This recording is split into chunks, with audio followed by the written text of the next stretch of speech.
So this was around 2014, and some journalist at Foreign Policy magazine is digging through the Pentagon's computer network. Just doing their job, looking for nuclear launch codes or whatever reporters do. And then they stumble upon something absolutely wild. A document called CONOP 8888. The title? Counter-Zombie Dominance. I'm not making this up. The United States Department of Defense has an actual plan for a zombie apocalypse. And before you go thinking this is some conspiracy theory nonsense, this thing was declassified after a Freedom of Information Act request. You can literally read it yourself. It's sitting on the US Strategic Command's website right now. So let me tell you this story because it gets weirder the deeper we go. Let's go back to the summer of 2009.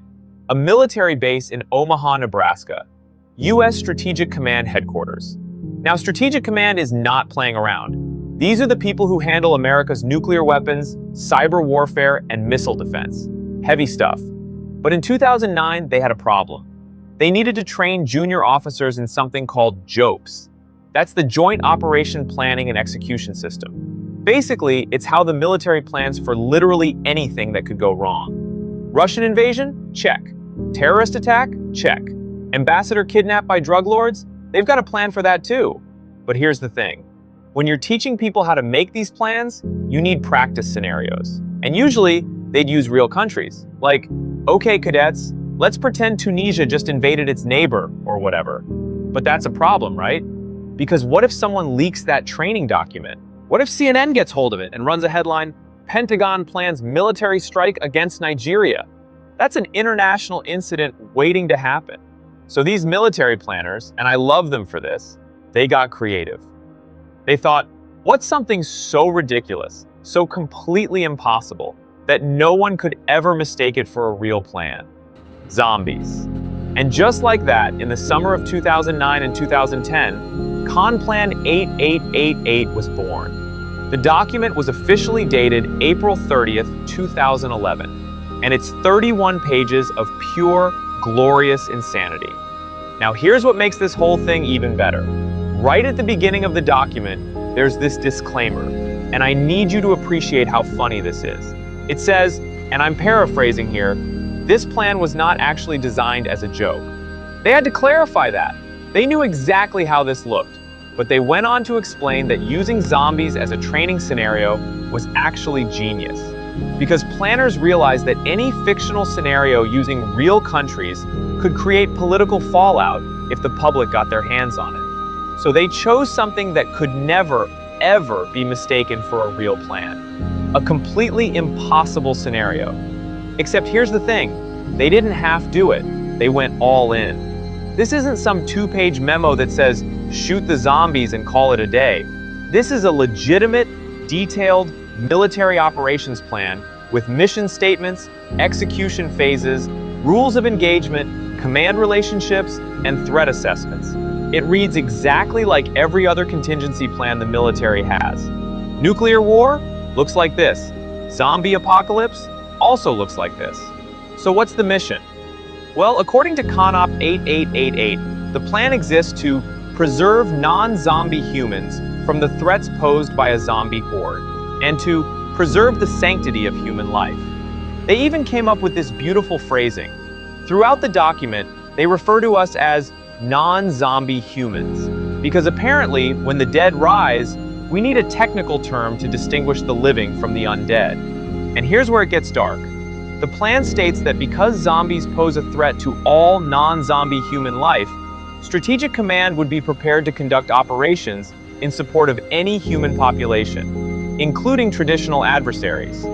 Listen to that again, including traditional adversaries. That means if zombies attack, America would help Russia. We'd help North Korea.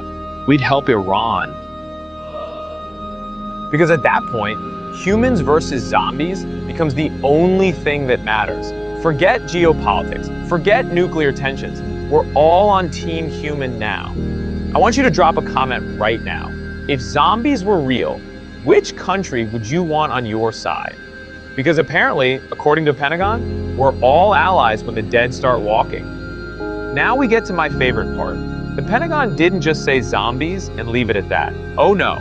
They created an entire classification system. They identified 8 distinct types of zombies, each with different threat levels and characteristics. Let's go through them. First up, pathogenic zombies. These are your classic zombies, humans infected by some kind of virus or bacteria that turns them into flesh-eating monsters. Think The Walking Dead. Think 28 Days Later. This is what most people imagine when they think zombie apocalypse. High transmissibility, spreads through bites, no cure, everybody panic. Second, radiation zombies. These are people who've been exposed to some kind of nuclear or space radiation that reanimates dead tissue. The plan specifically mentions that asteroids and nuclear space radiation could convert people into zombies and could affect any population on Earth. So apparently, we're not just worried about lab-created viruses. We're worried about cosmic rays turning grandma into a flesh eater. Third, and this is where it gets weird, evil magic zombies. The acronym is EMZ. The document literally states these are zombie life forms created via some form of occult experimentation in what might otherwise be referred to as evil magic. Let me repeat that. The United States Department of Defense has a classification for evil magic zombies. Someone in the Pentagon sat down and typed the words evil magic into an official military document. I need you to imagine the meeting where they discuss this. Sir, what about evil magic? Good point, Jenkins. Add it to the list. Fourth, space zombies. Not to be confused with radiation zombies. These are zombies that come from outer space. Maybe they're aliens, maybe they're astronauts who died and came back wrong. Maybe they hitched a ride on a meteor. The point is, they're from space and they want to eat you. Fifth, weaponized zombies. These are the really scary ones. These are zombies deliberately created by hostile nations or organizations as biological weapons. Imagine a government or terrorist group engineering a zombie virus and releasing it on purpose. That's not just apocalypse, that's warfare. Sixth, symbiont-induced zombies. These are humans who've been taken over by some kind of external organism. Think of it like a parasite that controls the host body. The human is still technically alive, but something else is driving. Seventh, vegetarian zombies. I am not making this up. The document specifically identifies vegetarian zombies as zombie life forms originating from any cause but pose no direct threat to humans because they only eat plant life. So like, if zombies happen but they're all vegans, we're probably okay.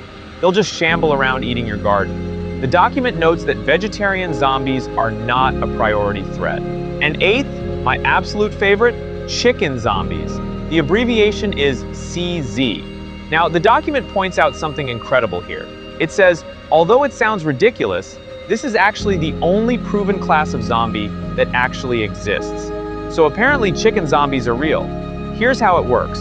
Farmers sometimes euthanize old chickens that can't lay eggs anymore using carbon monoxide. They bury them. But sometimes these chickens aren't fully dead. They claw their way back to the surface.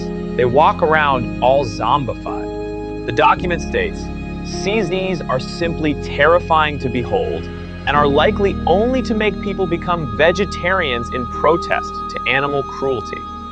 The Pentagon looked at zombie chickens and said, yeah, this will make everyone go vegetarian. So there you have it, 8 types of zombies ranging from scientifically plausible to actual evil wizards raising the dead. Drop a comment and tell me which type scares you the most. Personally, I'm going with evil magic zombies because at least with a virus, you can science your way out. But evil magic? That's a D&D campaign, not a survival plan. The document lays out what they call the worst case threat scenario. And it's bleak. High transmissibility, meaning zombies spread fast. One bite and you're done. Lots of zombies eating lots of people. Rapid infection rate, little to no immunity. And here's the thing. Few effective countermeasures. That means no cure, no vaccine, no easy solution, just survival.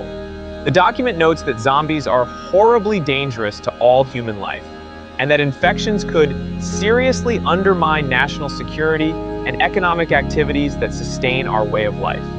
Which, yeah, if half the population turns into brain-eating monsters, the stock market's probably going to take a hit. But here's something interesting.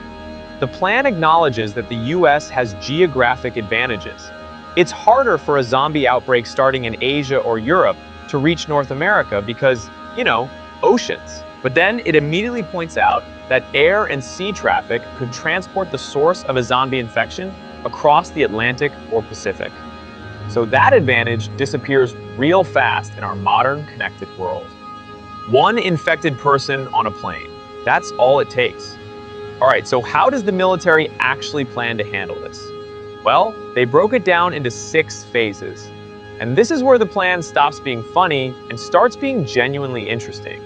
Because if you strip away the zombie theme, this is basically how you'd respond to any catastrophic pandemic or bioterrorism event. Phase 0, shape. This is the preparation phase. Before anything goes wrong, you train people. The document specifies that all forces should conduct general zombie awareness training, which I desperately want to see. Imagine sitting in a military briefing room while someone explains zombie behavior with a PowerPoint presentation. They also want forces to conduct annual hazmat and continuity of operations training. The idea is that everyone needs to know how to survive and operate in a toxic or contaminated environment. Because zombie outbreaks, much like chemical attacks, create environments where you can't just breathe normally and touch things. Offensive operations during Phase 0 include normal combat training. The military is already doing drills and exercises, so they're ready to pivot if needed. Phase 1, deter. This is where things start happening. Zombies have appeared, but it's early. The goal here is to stop the spread before it becomes unstoppable. The plan calls for recalling all strategic command personnel to duty stations for safety. You lock down all operating locations. You monitor vectors of zombie contamination for increased threat. Basically, you're trying to figure out where this thing started and how it's spreading. And here's the key. Zombies cannot be deterred. They don't negotiate. They don't surrender. They don't respond to threats or warnings. You can't intimidate a zombie. So traditional deterrence strategies don't work. You can't threaten mutually assured destruction with creatures that are already dead. Phase 2, seize initiative. Now it's getting serious. The outbreak is spreading. You need to act fast and act hard. Strategic Command deploys recon teams to ascertain the general environment. They're gathering intelligence. How many zombies? What type? How fast are they spreading? Where are the safe zones? This is also when you'd see large-scale fortification of military bases and critical infrastructure. You're building walls, setting up checkpoints, creating safe zones for civilians. Phase 3, dominate. This is the combat phase. You're going on the offensive. The goal is to conduct operations that will eradicate zombie threats to human safety. The document discusses deploying strategic command personnel to operating locations for mission-oriented training. Essentially, you're teaching people how to kill zombies effectively. Headshots, burning bodies, containment protocols. Here's where the plan gets into legal territory. It notes that US and international law regulates military operations only insofar as human and animal life are concerned. But zombies? There are almost no restrictions on hostile actions against pathogenic life forms or traditional zombies. That means if you're a soldier dealing with zombies, the rules of engagement are way more permissive than if you were fighting enemy combatants. You don't have to worry about prisoner rights or proportional force. You just eliminate the threat. The plan also expects a declaration of martial law during this phase. Civilian government temporarily steps aside. Military takes control. It's the only way to coordinate a response of this magnitude. Phase 4, stabilize. You've pushed back the zombie hordes. Most of them are dead. Again. Now you need to make sure they stay dead and prevent new outbreaks. This involves large-scale cleanup operations, burning bodies, decontaminating areas, making sure no pockets of infection remain. You're also beginning the process of restoring basic services, power, water, food distribution, medical care, all the things that keep a society functioning. Phase 5, restore civil authority. This is the final phase. The zombie threat is eliminated or reduced to manageable levels. Now you transition back to normal government. The military redeploys forces to attack surviving zombie holdouts. Small groups that might be hiding in remote areas. You hunt them down and finish the job. And then, as directed by the President and Secretary of Defense, military forces provide support to federal, state, and tribal agencies to restore basic services in zombie-related disaster areas. Basically, you rebuild civilization. The document notes that each phase might not be sequential. Depending on the global situation, you might be in phase 3 in one region and phase 5 in another. The zombie apocalypse doesn't happen uniformly. Here's something most people don't think about when they imagine zombie movies. It's not just your country dealing with this, it's the whole world. CONOP 8888 explicitly addresses this. It states that zombie outbreaks would likely have a global component. That means the US would need to coordinate with other countries. Allied nations, sure, but also enemies. The document says Strategic Command would be prepared to conduct operations in support of any human population, including traditional adversaries, because zombies don't care about borders, politics, or ideology. They just want to eat. So you'd see American soldiers fighting alongside Russian soldiers, Chinese troops coordinating with NATO, North Korea sharing intelligence with South Korea. The entire geopolitical landscape shifts overnight. It's actually kind of beautiful in a twisted way. The one scenario that unites humanity. Not aliens, not climate change, not a meteor, zombies. The plan doesn't just focus on killing zombies. It acknowledges that managing living humans is just as important. There's an entire section on psychological operations. The document discusses using loudspeakers to broadcast instructions to civilians, calming panic, preventing riots, stopping the spread of rumors. Because here's the thing, in a zombie apocalypse, humans can be just as dangerous as zombies. People clog roads trying to evacuate. They hoard supplies. They attack each other. Fear makes people do terrible things. The plan recognizes this.